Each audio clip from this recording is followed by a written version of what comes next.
ஹரியோம். வணக்கம். சிந்திக்க சில துளிகள். இன்று நேற்றைக்கு நான் கோயம்புத்தூர் போயிருந்தேன். ஒரு உறவினர் உடம்பு சரியில்லாமல் படுத்திருந்தாங்க. பார்க்குறதுக்காக போயிருந்தேன். அவர் ரொம்ப வருத்தப்பட்டார். கடைசி காலத்தில் என்னோடய பிள்ளைகளுக்கும் என் மனைவிக்கும் நான் தொந்தரவு கொடுக்குறேனே அப்படின்னு. அவரோட வருத்தம் நியாயமானது. ஆனால் அவர் வேணும்னா கொடுக்குறார்.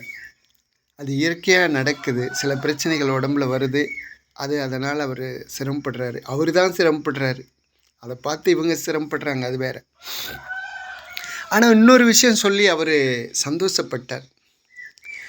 என் 2 பிள்ளைகளும் எனக்காக எவ்வளோ வேணாலும் செலவு பண்ண தயாராக இருக்காங்க.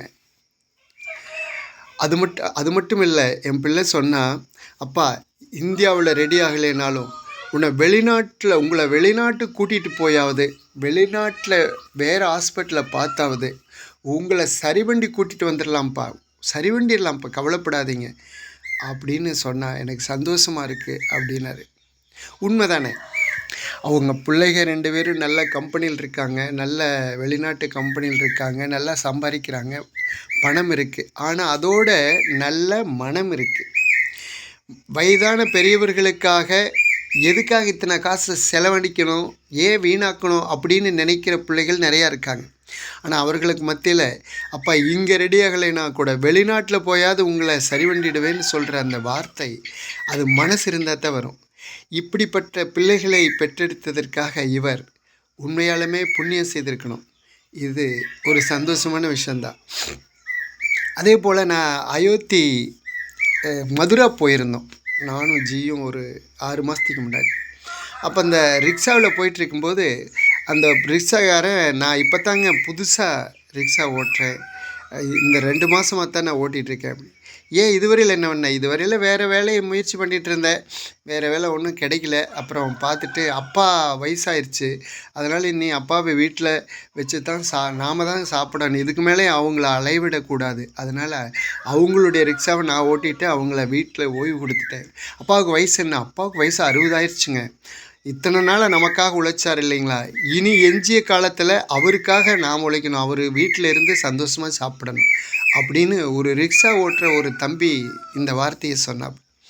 அதை கேட்கும்போது ரொம்ப சந்தோஷமாக இருந்தது. அவங்க அப்பா உண்மையாலுமே மிகப்பெரிய ஒரு புண்ணியவானாக தான் இருக்கணும், இப்படிப்பட்ட பிள்ளைகளை பெற்றெடுத்ததுக்காக, இல்லையா?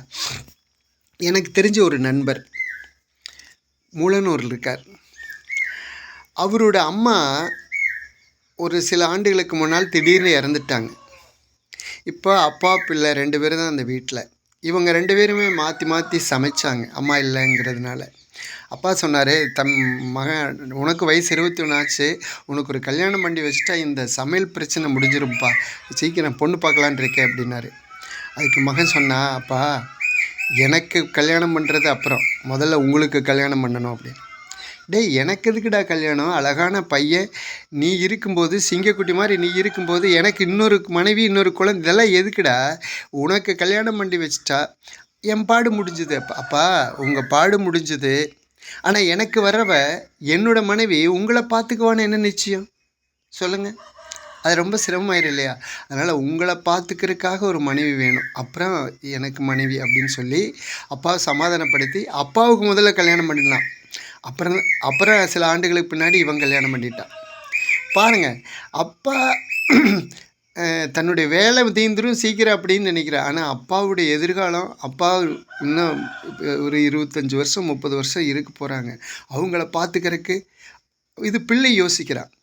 இப்படிப்பட்ட பிள்ளைகள் ரொம்ப கம்மி. நான் இந்த மாதிரி விஷயத்த மகாபாரதத்தில் தான் பார்த்துருக்கேன். பீஷ்மர் தன்னுடைய அப்பாவுக்கு கல்யாணம் பண்ணி வைப்பார். அதுக்கு நிறையா தியாகமெல்லாம் பண்ணுவார், பிரம்மச்சாரி விரதமெல்லாம் எடுப்பார். அதே மாதிரி நான் ஒரு சம்பவத்தை வாழ்க்கையில் நான் என்னுடைய நண்பர்கிட்ட தான் பார்க்க முடிஞ்சுது. இந்த மாதிரி பிள்ளைகளை பெற்றெடுத்ததற்கு பெற்றோர்கள் மிகப்பெரிய பாக்கியம் செய்திருக்கணும். நன்றி. இன்றைய செய்தி. வணக்கம்.